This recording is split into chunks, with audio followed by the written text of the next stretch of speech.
ಇವತ್ತಿನ ವಿಡಿಯೋದಲ್ಲಿ ನೀವು ನೋಡ್ತಿದ್ದೀರಾ ಹಬ್ಬಕ್ಕೆ ಅಂತ ವಿಶೇಷವಾಗಿ ಈ ಅಡುಗೆಯನ್ನು ಮಾಡಿದ್ದೀನಿ. ಸ್ವಲ್ಪ ಹೆಸರುಬೇಳೆ, ಮದುವೆ ಮನೆ ಸ್ಟೈಲ್ನ ಬೀನ್ಸ್ ಪಲ್ಯ, ಸಾಫ್ಟಾಗಿರುವಂಥ ಒಬ್ಬಟ್ಟು, ಅದ್ರ ಜೊತೆ ಒಂದು ಸ್ವಲ್ಪ ತುಪ್ಪ, ಹಾಗೆ ಈ ಮದುವೆ ಮನೆ ಸ್ಟೈಲಲ್ಲೇ ಸಾಫ್ಟಾಗಿರುವಂಥ ಪೂರಿ ಹಾಗೂ ಸಾಗು, ಒಬ್ಬಟ್ಟಿನ ರಸಮ್ಮು ಹಾಗೂ ರೈಸು, ಒಂದು ರವೆ ಉಂಡೆ. ಇಷ್ಟು ಇವತ್ತಿನ ಹಬ್ಬದ ಮೆನ್ಯೂ. ಬನ್ನಿ ಕ್ವಿಕ್ಕಾಗಿ ಶುರು ಮಾಡೋಣ. ಯಾರೆಲ್ಲ ಸಬ್ಸ್ಕ್ರೈಬ್ ಆಗಿಲ್ಲ ಪ್ಲೀಸ್ ಈಗಲೇ ಹೋಗಿ ಸಬ್ಸ್ಕ್ರೈಬ್ ಮಾಡಿ. ಇಲ್ಲಿ ನೈಟೇ ಕಾಬೂಲ್ ಕಡಲೆ ಇತ್ತು, ಸಾಗುಗೆ ಹಾಕೋಣ ಅಂತ ನೆನೆಸಿಟ್ಟಿದ್ದೆ. ನೀವು ಒಣ ಬಟಾಣಿ ಏನಾದರೂ ಇಟ್ಟಿದ್ರೆ ಅದನ್ನು ನೆನೆಸ್ಕೊಬಿಡಿ. ಈಗ ಬೆಳಿಗ್ಗೆ ಅಡುಗೆ ಸ್ಟಾರ್ಟ್ ಮಾಡೋಕ್ಕಿಂತ ಅರ್ಧ ಗಂಟೆ ಮುಂಚೆ ಹೆಸರುಬೇಳೆನ ತೊಳೆದು ಅರ್ಧ ಗಂಟೆ ನೆನೆಸ್ಕೊಂಡಿದ್ದೀನಿ.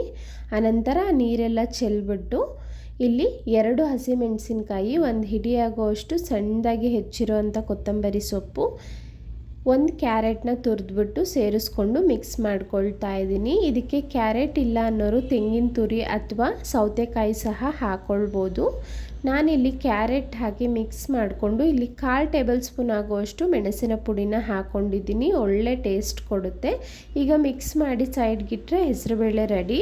ಇನ್ನೇನು ಊಟಕ್ಕೆ ಬಡಿಸ್ತೀವಿ ಅಂದಾಗ ಮಾತ್ರ ರುಚಿಗೆ ತಕ್ಕಷ್ಟು ಉಪ್ಪನ್ನು ಹಾಕಿ ಮಿಕ್ಸ್ ಮಾಡ್ಕೊಳ್ಳಿ. ಇದರಿಂದ ನೀರು ಬಿಟ್ಕೊಳ್ಳಲ್ಲ, ಹಾಗೆ ಬೇಗ ಹಾಳಾಗೋದಿಲ್ಲ. ಇಲ್ಲಿ ಸಣ್ಣದಾಗಿ ಹೆಚ್ಚಿಟ್ಕೊಂಡಿರೋಂಥ ಬೀನ್ಸ್ನ ನೋಡ್ತಿದ್ದೀರಾ. ಇದನ್ನು 1-2 ಸಲ ವಾಶ್ ಮಾಡಿಕೊಂಡು ಇದಕ್ಕೆ ಮುಳುಗುವಷ್ಟು ನೀರು, ರುಚಿಗೆ ತಕ್ಕಷ್ಟು ಉಪ್ಪನ್ನು ಹಾಕಿ 10 ನಿಮಿಷ ಬಿಡೋಣ ಬೇಯೋದಕ್ಕೆ. ಇಲ್ಲಿ ಮಿಕ್ಸಿ ಜಾರ್ಗೆ 2 ಸ್ಪೂನ್ ಕಾಯಿ ತುರಿ ಅಥವಾ ತೆಂಗಿನಕಾಯಿ ತೊಗೊಳ್ಳಿ, ಒಂದು 10 ಎಲೆ ಕರಿಬೇವು, ಖಾರಕ್ಕೆ ತಕ್ಕಂತೆ ಒಣಮೆಣಸಿನಕಾಯಿನ ಹಾಕ್ಕೊಂಡು ಎಷ್ಟು ನುಣ್ಣಗಾಗುತ್ತೋ ಅಷ್ಟು ನುಣ್ಣಗೆ ರುಬ್ಕೊಳ್ಳಿ. ಈಗ 10 ನಿಮಿಷ ಆಗಿದೆ. ಇಲ್ಲಿ ಬೀನ್ಸು ಪರ್ಫೆಕ್ಟಾಗಿ ಬೆಂದಿದೆ. ಆ ನೀರನ್ನ ಸಪ್ರೇಟ್ ಮಾಡಿಬಿಡಿ. ಈಗ ಪ್ಯಾನ್ ಇಟ್ಟು 4-5 ಸ್ಪೂನ್ ಎಣ್ಣೆ ಹಾಕಿ ಒಂದು ಸ್ವಲ್ಪ ಸಾಸಿವೆ ಎಲ್ಲ ಸಿಡಿದ ಮೇಲೆ ಒಂದು ಮೀಡಿಯಮ್ ಸೈಜ್ ಈರುಳ್ಳಿನ ಫ್ರೈ ಮಾಡ್ಕೊಳ್ತಾ ಇದ್ದೀನಿ. ನಾನಿವತ್ತು ಬೀನ್ಸ್ ಪಲ್ಯನ ಕ್ಯಾಟ್ರಿಂಗ್ ಸ್ಟೈಲ್ನಲ್ಲಿ ಮಾಡ್ತಾ ಇದ್ದೀನಿ. ಆ ಟೇಸ್ಟ್ ತುಂಬಾ ಚೆನ್ನಾಗಿರುತ್ತೆ ಅಲ್ವಾ, ತುಂಬಾ ಸಿಂಪಲ್. ಈಗ ಈರುಳ್ಳಿ ಸ್ವಲ್ಪ ಫ್ರೈ ಆದಮೇಲೆ ಆ ಮಸಾಲೆನ ಹಾಕ್ಕೊಂಡು ಎಣ್ಣೆಲಿ 1 ನಿಮಿಷ ಫ್ರೈ ಮಾಡ್ಕೋಬೇಕು. ಅನಂತರ ಬೇಯಿಸಿ ಇಟ್ಕೊಂಡಿರೋವಂಥ ಬೀನ್ಸ್ನ ಹಾಕಿ ಲೋ ಟು ಮೀಡಿಯಮ್ ಫ್ಲೇಮಲ್ಲೇ 2-3 ನಿಮಿಷ ಚೆನ್ನಾಗಿ ಮಿಕ್ಸ್ ಮಾಡ್ತಾ ಫ್ರೈ ಮಾಡ್ಕೊಳ್ಳೋಣ. ಇದರಿಂದ ಆ ಮಸಾಲೆ ಎಲ್ಲ ಏನಿದೆ ಬೀನ್ಸ್ಗೆ ಹೊಂದ್ಕೊಂಡು ತುಂಬ ಚೆನ್ನಾಗಿ ಬರುತ್ತೆ. ಪಲ್ಯ ಎಲ್ಲ ಮಾಡೋದಕ್ಕೆ ಒಂದು 15 ನಿಮಿಷನೂ ಬೇಕಾಗಿಲ್ಲ, ಅಷ್ಟು ಬೇಗ ಮಾಡ್ಕೊಬಿಡ್ಬೋದು. ನೋಡಿ, ಒಂದು 3 ನಿಮಿಷ ಆದಮೇಲೆ ನಾನು ಸ್ಟವ್ನ ಆಫ್ ಮಾಡ್ಕೊಳ್ತಾ ಇದ್ದೀನಿ. ಇದು ರೆಡಿ ಇದೆ. ನೆಕ್ಸ್ಟು ನೈವೇದ್ಯಕ್ಕೆ ನಾವು ಒಬ್ಬಟ್ಟು ಇಡಬೇಕು ಅಲ್ವಾ. ನೆಕ್ಸ್ಟು ಒಬ್ಬಟ್ಟನ್ನ ಮಾಡ್ಕೊಬಿಡೋಣ. ಇಲ್ಲಿ ಯಾವುದಾದ್ರೂ ಒಂದು ಕಪ್ಪಿನ ಅಳತೆಯಲ್ಲಿ 3 ಕಪ್ ಆಗೋಷ್ಟು ಮೈದಾನ ತಗೊಳ್ತಾ ಇದ್ದೀನಿ. ಒಂದು ಚಿಟಿಕೆ ಉಪ್ಪನ್ನು ಹಾಕಿ 1/4 ಟೇಬಲ್ ಸ್ಪೂನ್ ಆಗೋಷ್ಟು ಅರಿಶಿನ ಹಾಕ್ತಾ ಇದ್ದೀನಿ. ಎಲ್ಲವನ್ನು ಒಂದು ಸಲ ಮಿಕ್ಸ್ ಮಾಡ್ಕೊಬಿಡೋಣ.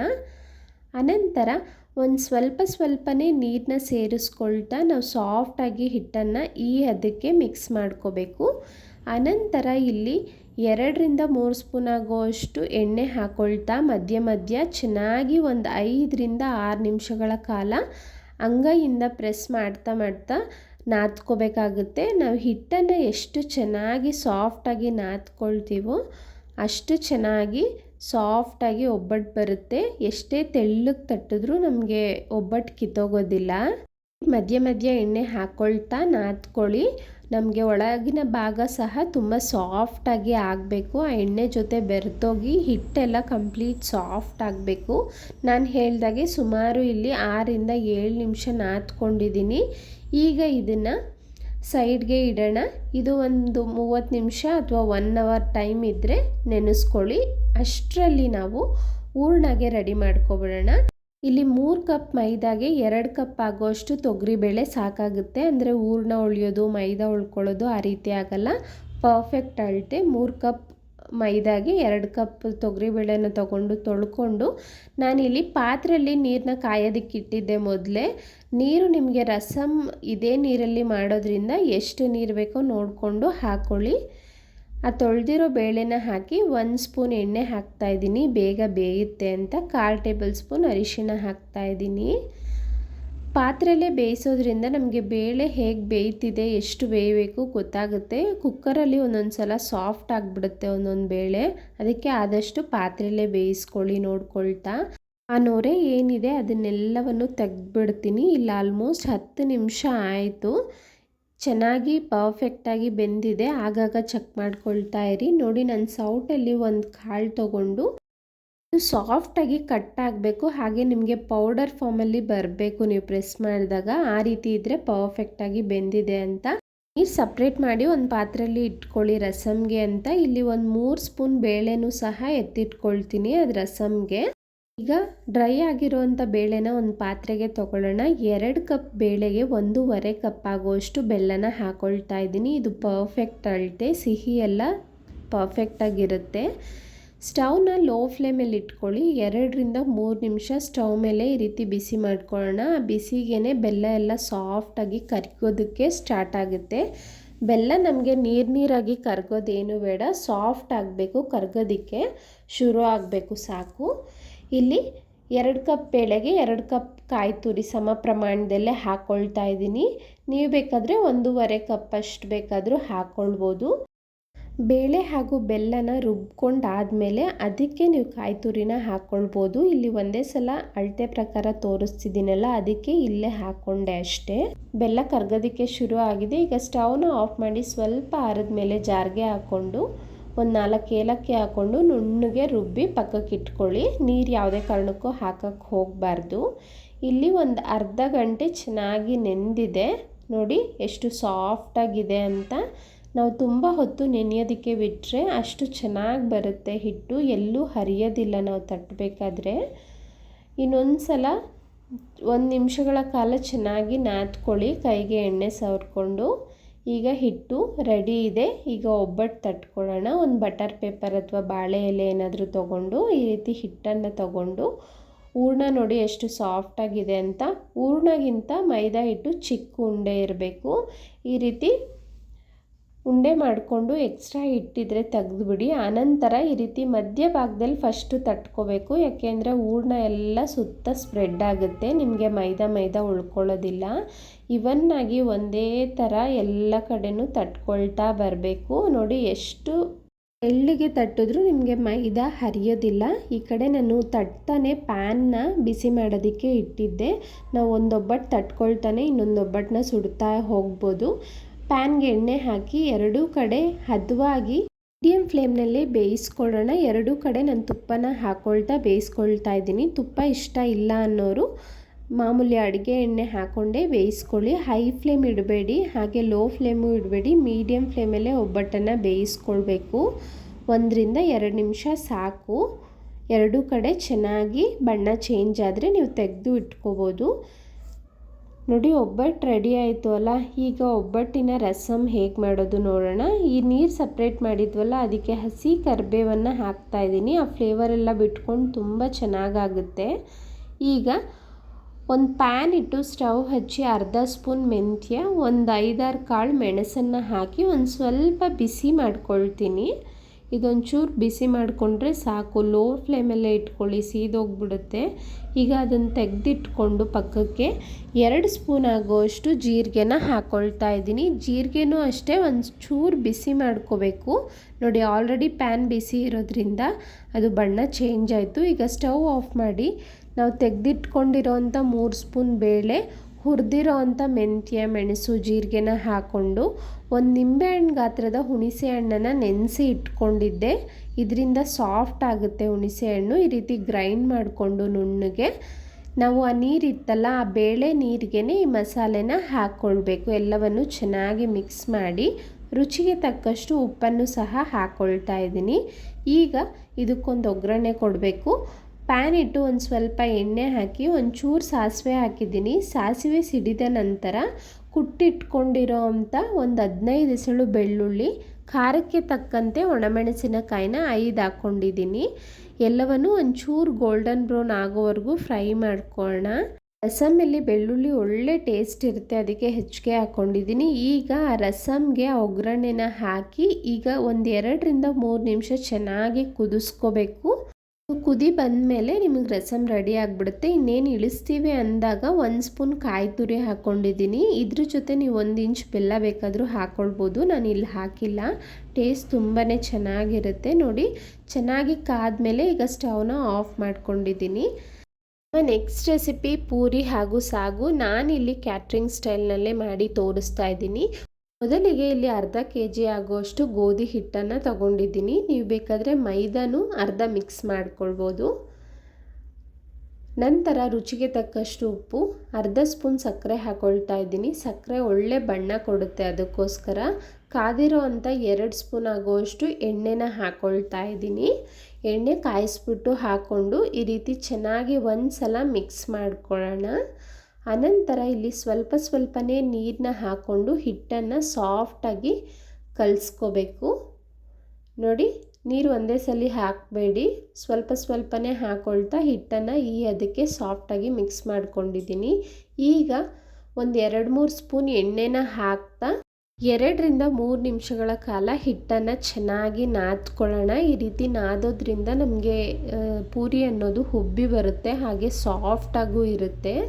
ನೋಡಿ, ಆಗಾಗ ಒಂದೊಂದು ಸ್ಪೂನ್ ಎಣ್ಣೆ ಹಾಕ್ಕೊಳ್ಳಿ ಮಧ್ಯ. ನಾನು ಹೇಳ್ದಾಗೆ 2-3 ನಿಮಿಷ ಚೆನ್ನಾಗಿ ನಾದ್ಕೊಂಡ್ಮೇಲೆ ಇದನ್ನು ಒಂದು 30 ನಿಮಿಷ ನೆನೆಯೋದಕ್ಕೆ ಬಿಟ್ಬಿಡೋಣ. ನಾವೆಷ್ಟು ನೆನೆಸ್ತೀವೋ ಅಷ್ಟು ಚೆನ್ನಾಗಿರುತ್ತೆ. ಮೇಲೆ ಸ್ವಲ್ಪ ಎಣ್ಣೆ ಸವರಿ ನಾನು ಮುಚ್ಚಿಡ್ತಾ ಇದ್ದೀನಿ. ನೆನೆಯೋ ಅಷ್ಟರಲ್ಲಿ ಇಲ್ಲಿ ಸಾಗು ಮಾಡೋಣ. ಮಿಕ್ಸಿ ಜಾರ್ಗೆ 2 ಲವಂಗ, 2 ಇಂಚು ಚಕ್ಕೆ, 1 ಸ್ಪೂನ್ ಧನಿಯಾ ಕಾಳು, 1 ಸ್ಪೂನ್ ಆಗುವಷ್ಟು ಜೀರಿಗೆನ ಹಾಕ್ಕೊಳ್ತಾ ಇದ್ದೀನಿ. ಒಂದು 5 ಎಸಳು ಬೆಳ್ಳುಳ್ಳಿ, ಒಂದು ಸ್ವಲ್ಪ ಹಸಿ ಕರಿಬೇವು, 2 ಸ್ಪೂನ್ ಆಗುವಷ್ಟು ತೆಂಗಿನ ತುರಿ ಅಥವಾ ತೆಂಗಿನಕಾಯಿ, 2 ಇಂಚು ಶುಂಠಿ, ಖಾರಕ್ಕೆ ತಕ್ಕಂತೆ ಒಂದು 7 ಹಸಿಮೆಣಸಿನಕಾಯಿ, 2 ಸ್ಪೂನ್ ಆಗುವಷ್ಟು ನೆನೆಸಿರೋ ಅಂಥ ಕಡಲೆಬೇಳೆ. ಇವೆಲ್ಲವನ್ನು ಒಂದು ಚಿಟಿಕೆ ಅರಿಶಿನ ಹಾಕಿ ಒಂದು ಸ್ವಲ್ಪ ನೀರು ಹಾಕಿ ನುಣ್ಣಗೆ ರುಬ್ಬಿ ಪಕ್ಕಕ್ಕೆ ಇಟ್ಕೊಳ್ಳೋಣ. ಈಗ ಸ್ಟವ್ ಹಚ್ಚಿ ಕುಕ್ಕರ್ನ ಇಟ್ಟು 7-8 ಸ್ಪೂನ್ ಎಣ್ಣೆ ಹಾಕಿದ್ದೀನಿ. ಅರ್ಧ ಸ್ಪೂನ್ ಸಾಸಿವೆ, 1/4 ಟೇಬಲ್ ಸ್ಪೂನ್ ಜೀರಿಗೆ ಹಾಕ್ಕೊಂಡಿದ್ದೀನಿ. ಅನಂತರ ಇಲ್ಲಿ ಒಂದು ಮೀಡಿಯಮ್ ಸೈಜ್ ಈರುಳ್ಳಿನ ಒಂದು ನಿಮಿಷಗಳ ಕಾಲ ಫ್ರೈ ಮಾಡ್ಕೊಳ್ಳೋಣ. ಅನಂತರ ನೀವು ಯಾವ್ದು ಬೇಕಾದರೂ ಮಿಕ್ಸ್ಡ್ ವೆಜಿಟೇಬಲ್ಸ್ ತೊಗೋಬೋದು. ನಾನಿಲ್ಲಿ ಕ್ಯಾರೆಟು, ಬೀನ್ಸು, ಆಲೂಗಡ್ಡೆ ಹಾಕ್ಕೊಂಡಿದ್ದೀನಿ. ಮೊದಲೇ ಹೇಳ್ದಾಗೆ ಕಾಬೂಲ್ ಕಡಲೆ ಇತ್ತು, ಅದನ್ನು ರಾತ್ರಿಯೇ ನೆನೆಸಿದ್ದೆ. ನೀವು ಬೇಕಾದರೆ ಒಣ ಬಟಾಣಿ ಅಥವಾ ಹಸಿ ಬಟಾಣಿನೂ ಸಹ ಹಾಕ್ಕೊಳ್ಬೋದು, ಚೆನ್ನಾಗಿರುತ್ತೆ. ಇಲ್ಲಿ ಕಡಲೆ ಎಲ್ಲ ಹಾಕಿದ್ಮೇಲೆ ಆಯಿಲಲ್ಲೇ ನಾವು 2-3 ನಿಮಿಷ ಫ್ರೈ ಮಾಡ್ಕೋಬೇಕು. ಇದಕ್ಕೆ ರುಚಿಗೆ ತಕ್ಕಷ್ಟು ಉಪ್ಪನ್ನು ಸಹ ಹಾಕ್ಕೊಳ್ಳೋಣ. ಉಪ್ಪು ಹಾಕಿ ಫ್ರೈ ಮಾಡೋದ್ರಿಂದ ನಮಗೆ ತರಕಾರಿಲಿ ಉಪ್ಪೆಲ್ಲ ಚೆನ್ನಾಗಿ ಹಿಡಿಯುತ್ತೆ. ಈ ರೀತಿ ಆಯಿಲಲ್ಲಿ ಫ್ರೈ ಮಾಡಿದ್ರೆ ನಮಗೆ ಬಾಯಿಗೆ ಕ್ರಂಚಿಯಾಗಿ ಸಿಗುತ್ತೆ ಬೆಂದಮೇಲೂ, ಅದಕ್ಕೋಸ್ಕರ. ನಂತರ ಒಂದು ಮೀಡಿಯಮ್ ಸೈಜ್ ಟೊಮೆಟೊನು ಹಾಕ್ಕೊಂಡು ಫ್ರೈ ಮಾಡ್ಕೊಳ್ತಾ ಇದ್ದೀನಿ. ಟೊಮೆಟೊನು 1 ನಿಮಿಷ ಫ್ರೈ ಮಾಡಿದ್ರೆ ಅಷ್ಟರಲ್ಲಿ ಸಾಫ್ಟ್ ಆಗಿರುತ್ತೆ. ಈಗ ರುಬ್ಬಿ ಇಟ್ಕೊಂಡಿರೋ ಅಂಥ ಮಸಾಲೆನ ಹಾಕಿ ಆ ಮಿಕ್ಸಿ ಜಾರ್ಗೆ ಒಂದು ಸ್ವಲ್ಪ ನೀರನ್ನ ಹಾಕ್ಕೊಂಡು ಸೇರಿಸ್ಕೊಳ್ತಾ ಇದ್ದೀನಿ. ನೀವು ಸಾಗು ಕನ್ಸಿಸ್ಟೆನ್ಸಿ ನೋಡ್ಕೊಳ್ಳಿ, ಕುಕ್ಕರಲ್ಲಿ ಮಾಡ್ತಿರೋದ್ರಿಂದ ನೋಡಿಕೊಂಡು ನೀರನ್ನ ಹಾಕ್ಕೊಳ್ಳಿ. ಜಾಸ್ತಿ ಗಟ್ಟಿ ಆಗೋದಿಲ್ಲ, ನಾವು ನೆನೆಸಿರೋ ಕಡಲೆಬೇಳೆ ಹಾಕಿರೋದಕ್ಕೆ ಒಂದು ಸ್ವಲ್ಪ ಗಟ್ಟಿ ಬರುತ್ತೆ. ಸೊ ಕನ್ಸಿಸ್ಟೆನ್ಸಿ ನೋಡಿಕೊಂಡು ನೀರನ್ನ ಹಾಕ್ಕೊಳ್ಳಿ. ಈಗ ಕುಕ್ಕರ್ನ ಕ್ಲೋಸ್ ಮಾಡಿ 2 ವಿಸಿಲ್ ಬರೆಸ್ಕೊಳ್ತೀನಿ. ಈಗ 2 ವಿಸಿಲ್ ಬಂದು ಕುಕ್ಕರ್ ಓಪನ್ ಮಾಡಿದ್ಮೇಲೆ ಒಂದು 5-6 ಡ್ರಾಪ್ ಆಗುವಷ್ಟು ನಿಂಬೆಹಣ್ಣಿನ ರಸನ ಹಾಕ್ಕೊಳ್ಳಿ. ಅನಂತರ ಇದಕ್ಕೊಂದು ಒಗ್ಗರಣೆ ಕೊಡಬೇಕು. ಒಂದು 2 ಸ್ಪೂನ್ ಎಣ್ಣೆಗೆ ಒಂದು ಅರ್ಧ ಸ್ಪೂನ್ ಸಾಸಿವೆ, ಒಂದು ಸ್ವಲ್ಪ ಕರಿಬೇವು, ಒಂದೆರಡು ಒಣಮೆಣಸಿನಕಾಯಿನ ಹಾಕ್ಕೊಂಡು ಒಂಚೂರು ಫ್ರೈ ಆದಮೇಲೆ ಆ ಕುಕ್ಕರ್ಗೆ ಈ ಒಗ್ಗರಣೆನ ಹಾಕ್ಬಿಡಿ. ನೋಡಿ, ತುಂಬಾ ಟೇಸ್ಟಿಯಾಗಿರೋವಂಥ ಸಾಗು ಮದುವೆ ಮನೆ ಸ್ಟೈಲಲ್ಲೇ ರೆಡಿಯಾಗಿದೆ. ಯಾವುದೇ ರೀತಿ ಪೌಡರ್ಸ್ನ ಯೂಸ್ ಮಾಡಬಾರ್ದು. ಖಾರಕ್ಕೆ ತಕ್ಕಂತೆ ಹಸಿಮೆಣಸಿನ್ಕಾಯಿ ಹಾಕ್ಕೋಬೇಕು. ಸಾಗು ರೆಡಿ ಮಾಡೋ ಅಷ್ಟರಲ್ಲಿ ಇಲ್ಲಿ ಚಪಾತಿ ಹಿಟ್ಟು ಚೆನ್ನಾಗಿ ನೆಂದಿದೆ. ನಾವು ತುಂಬ ಹೊತ್ತು ನೆನೆಯೋದಕ್ಕೆ ಬಿಟ್ಟರೆ ಅಷ್ಟು ಪೂರಿ ಚೆನ್ನಾಗಿ ಹುಬ್ಬಿ ಬರುತ್ತೆ, ಹಾಗೆ ಸಾಫ್ಟಾಗೂ ಇರುತ್ತೆ. ನೀವು ಮತ್ತೆ 1 ನಿಮಿಷ ಚೆನ್ನಾಗಿ ನಾದ್ಕೊಳ್ಳಿ. ನೋಡಿ, ಹಿಟ್ಟಿನ ಬಣ್ಣನೇ ಚೇಂಜ್ ಆಗುತ್ತೆ, ಸ್ವಲ್ಪ ವೈಟಿಶ್ ಬರುತ್ತೆ ನಿಮಗೆ ಚೆನ್ನಾಗಿ ಹಿಟ್ಟೆಲ್ಲ ನೆಂದರೆ. ಇಲ್ಲಿ ಈಗ ಹಿಟ್ಟು ರೆಡಿ ಇದೆ. ನಿಮಗೆ ಪೂರಿಗೆ ಯಾವ ಸೈಜ್ ಬೇಕೋ ಆ ಸೈಜ್ ಹಿಟ್ಟನ್ನು ತಗೊಂಡು ಒಂದು ಸ್ವಲ್ಪ ಪ್ರೆಸ್ ಮಾಡಿ ಗೋಧಿ ಹಿಟ್ಟನ್ನೇ ಸ್ಪ್ರಿಂಕಲ್ ಮಾಡ್ಕೊಳ್ಳೋಣ, ಹಿಟ್ಟು ಅಂಟಬಾರ್ದು ಅಂತ. ಈಗ ಪೂರಿ ಯಾವ ಸೈಜಲ್ಲಿ ಬೇಕೋ ಆ ಸೈಜಲ್ಲಿ ತೀಡ್ಕೊಂಡು, ಅಲ್ಲಿ ಎಣ್ಣೆ ಆಲ್ರೆಡಿ ಕಾಯೋದಕ್ಕೆ ಇಟ್ಟಿದ್ದೀನಿ. ಈ ರೀತಿ ಒಂದೊಂದೇ ಪೂರಿನ ತೀಡ್ಕೊಂಡು ಎಷ್ಟು ಸಾಫ್ಟಾಗಿದೆ ನೋಡ್ಬೋದು ನೀವು. ಈಗ ಕಾದಿರೋ ಅಂಥ ಎಣ್ಣೆಗೆ ಮೀಡಿಯಮ್ ಫ್ಲೇಮಲ್ಲೇ ಹಾಕ್ತಾ ಇದ್ದೀನಿ. ನೋಡಿ, ಪೂರಿ ಎಣ್ಣೆಗೆ ಹಾಕಿದ ತಕ್ಷಣ ಅದೇ ಉಬ್ಬಿ ಬರ್ತಿದೆ, ತುಂಬ ಚೆನ್ನಾಗಾಗುತ್ತೆ. ಬಣ್ಣನೂ ಅಷ್ಟೇ ನಾವು ಸಕ್ಕರೆ ಹಾಕಿರೋದ್ರಿಂದ ಒಳ್ಳೆ ಶೈನಿಂಗ್ ಕೊಡುತ್ತೆ ಈ ಪೂರಿಗೆ. ಈ ಹೋಟೆಲ್ಗಳಲ್ಲಿ ಮದುವೆಗಳಲ್ಲಿ ಸೇಮ್ ಇದೇ ರೀತಿಯೇ ಮಾಡೋದು. ತುಂಬ ಎಣ್ಣೆನೂ ಕುಡಿಯೋದಿಲ್ಲ ಈ ಪೂರಿ. ಇದೇ ಪ್ರೊಸೀಜರ್ನ ಫಾಲೋ ಮಾಡಿ ಈಗ ಎಲ್ಲ ಪೂರಿಗಳನ್ನು ಇದೇ ರೀತಿಯೇ ಮಾಡ್ಕೊಳ್ಳೋದು. ನೆಕ್ಸ್ಟು ನಮ್ಮ ಕೊನೆಯ ರೆಸಿಪಿ ರವೆ ಉಂಡೆ. ಗೆಸ್ಟ್ಗೆ ಊಟ ಎಲ್ಲ ಆದಮೇಲೆ ಅರಿಶಿನ ಕುಂಕುಮದ ಜೊತೆ ಕೊಡೋದಕ್ಕೆ ಅಂತ ಈ ಸ್ವೀಟ್ನ ಮಾಡಿದ್ದೆ. ಈಗ ಸ್ಟವ್ ಹಚ್ಚಿ ಪ್ಯಾನ್ ಇಟ್ಟು 4ರಿಂದ 5 ಸ್ಪೂನ್ ಆಗುವಷ್ಟು ತುಪ್ಪನ ಹಾಕ್ಕೊಳ್ತಾ ಇದ್ದೀನಿ. ತುಪ್ಪ ಇಲ್ಲ ಅನ್ನೋರು ಎಣ್ಣೆ ಸಹ ಹಾಕ್ಕೊಳ್ಬೋದು. ಒಂದು ಸ್ವಲ್ಪ ಗೋಡಂಬಿ ಹಾಗೂ ದ್ರಾಕ್ಷಿನ ಹಾಕಿದ್ದೀನಿ. ಸ್ಟವ್ನ ಲೋ ಫ್ಲೇಮಲ್ಲೇ ಇಡಿ, ನಿಧಾನಕ್ಕೆ ಇದನ್ನು ಫ್ರೈ ಮಾಡ್ಕೋಬೇಕು. ನೋಡಿ, ದ್ರಾಕ್ಷಿ ದಪ್ಪ ದಪ್ಪ ಆಗ್ತಿದೆ ಅಲ್ಲ, ಈ ರೀತಿ ಫ್ರೈ ಮಾಡ್ಕೊಂಡಾದಮೇಲೆ ಇದಕ್ಕೆ 2 ಕಪ್ ಆಗೋಷ್ಟು ಸೂಜಿ ರವೆನ ತೊಗೊಂಡಿದ್ದೀನಿ. ನೀವು ಯಾವ ರವೆ ಬೇಕಾದರೂ ತೊಗೋಬೋದು. ಚಿರೋಟಿ ರವೆ ಬೇಕಾದರೂ ತೊಗೋಬೋದು, ಅಥವಾ ನಾರ್ಮಲ್ ಉಪ್ಮಾ ಎಲ್ಲ ಮಾಡ್ತೀವಲ್ಲ ಆ ರವೆ ಬೇಕಾದರೂ ತೊಗೋಬೋದು.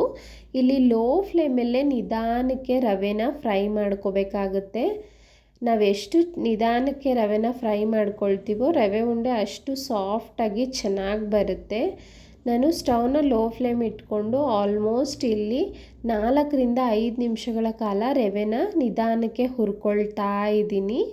ನಿಮಗೆ ಒಳ್ಳೆ ಘಮ ಬರುತ್ತೆ ರವೆ ಹುರಿತಾ. ಇಲ್ಲಿ 4ರಿಂದ 5 ನಿಮಿಷ ಆದಮೇಲೆ 2 ಕಪ್ ರವೆಗೆ 1 ಕಪ್ ಆಗುವಷ್ಟು ಒಣ ಕೊಬ್ಬರಿ ತುರಿನ ಸೇರಿಸ್ಕೊಂಡಿದ್ದೀನಿ.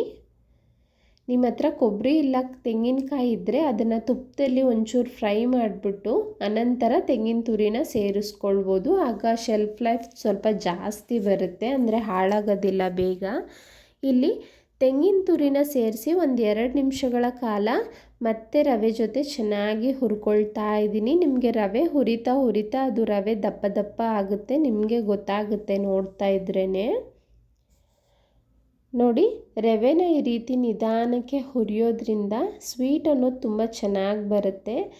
ಈಗ ತೆಂಗಿನ ತುರಿ ಹಾಕಿದ್ಮೇಲೆ 2 ನಿಮಿಷ ಹುರ್ಕೊಂಡು ಅನಂತರ ಇಲ್ಲಿ 2 ಕಪ್ ರವೆಗೆ 1 ಕಪ್ ಆಗುವಷ್ಟು ಸಕ್ಕರೆನ ಹಾಕ್ತಾ ಇದ್ದೀನಿ. ಸಿಹಿ ಪ್ರಮಾಣ ಕರೆಕ್ಟಾಗಿರುತ್ತೆ. ಒಂದು ಸ್ವಲ್ಪ ಸ್ವೀಟ್ ಜಾಸ್ತಿ ಬೇಕು ಅನ್ನೋರು 1/4 ಕಪ್ನ ಸೇರಿಸ್ಕೊಳ್ಬೋದು. ಸಕ್ಕರೆ ಹಾಕಿದ್ಮೇಲೆ ಜಸ್ಟ್ ಒಂದು 30 ಸೆಕೆಂಡು ಚೆನ್ನಾಗಿ ಲೋ ಫ್ಲೇಮಲ್ಲೇ ತಿರುಗಿಸ್ಕೊಳ್ತಾ ಫ್ರೈ ಮಾಡ್ಕೊಳ್ಳೋಣ. ಇಲ್ಲಿ ಒಂದು 5-6 ಏಲಕ್ಕಿನ ಕುಟ್ಟಿ ಪುಡಿ ಮಾಡಿ ಹಾಕ್ಕೊಂಡಿದ್ದೀನಿ, ಒಳ್ಳೆ ಘಮ ಕೊಡುತ್ತೆ. ಒಂದು 30 ಸೆಕೆಂಡ್ ಆದಮೇಲೆ ಇಲ್ಲಿ 2 ಕಪ್ ರವೆಗೆ ನಾನು ಅರ್ಧ ಕಪ್ ಆಗುವಷ್ಟು ಕಾಯಿಸಿ ಆರಿಸಿರೋ ಅಂಥ ಹಾಲನ್ನ ಸೇರಿಸ್ಕೊಂಡು ಈಗ ಸ್ಟವ್ನ ಆಫ್ ಮಾಡ್ಕೊಳ್ತೀನಿ. ಪ್ಲೇಟ್ನ ಒಂದು 2 ನಿಮಿಷ ಮುಚ್ಚಿಟ್ಬಿಡಿ. ಹಾಲು ಹಾಕಿರೋದ್ರಿಂದ ಸ್ವಲ್ಪ ಸಾಫ್ಟ್ ಬರುತ್ತೆ, ಹಾಗೆ ಆ ಬಿಸಿಲೇನೆ ಸಕ್ಕರೆನೂ ಕರಗ್ದಂಗೆ ಆಗಿರುತ್ತೆ.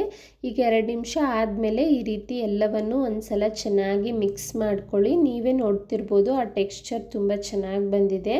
ಕೈಗೆ ಈಗ ತುಪ್ಪ ಅಥವಾ ಎಣ್ಣೆ ಏನಾದರೂ ಸವರ್ಕೊಂಡು ಈ ರೀತಿ ನಿಧಾನಕ್ಕೆ ಉಂಡೆಗಳನ್ನು ಕಟ್ಕೋಬೇಕು.